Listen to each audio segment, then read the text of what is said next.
স্বাভাৱিকতে এইটো এটা বিপুল সৌন্দৰ্য আৰু সম্ভাৱনাৰ পূৰ্ণ এক অনুভৱ যেন ধুনীয়া পৃথিৱী আৰু ই এটা নীৰৱতাৰ দ্বীপ আমাৰ ভাষাত এই পৰ্যটন প্ৰকল্পটো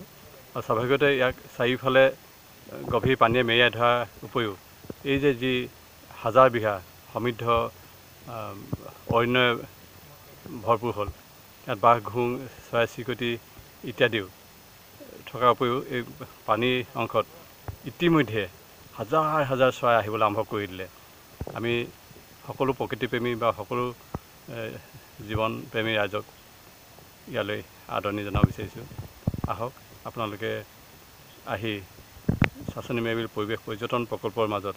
এই বিনন্দীয়া গছ গছনিৰ সৈতে কথা পাতক বা ইয়াৰ পৰিৱেশৰ লগত একাত্ম হৈ দিন উদযাপন কৰক আৰু ই যেন অনাগত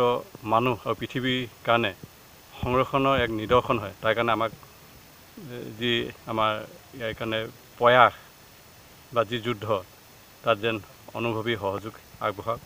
আমি সেইকাৰণে ভাবোঁ যিহেতু ই অতি জনসমাদিত হৈছে ইয়ালৈ দেশ বিদেশৰ পৰা আৰম্ভ কৰি বিভিন্ন স্কুল কলেজ বিশ্ববিদ্যালয়ৰ শ শ ল'ৰা ছোৱালী ইতিমধ্যে আহিব বিচাৰিছে বা ইতিমধ্যে যোৱা কেইবছৰত হাজাৰ হাজাৰ ল'ৰা ছোৱালী আহিলে আমি ভাবোঁ যে ইয়াৰ মাজত তেওঁলোকে পৃথিৱীৰ এক অনন্য সৌন্দৰ্য ইয়াৰ মাজত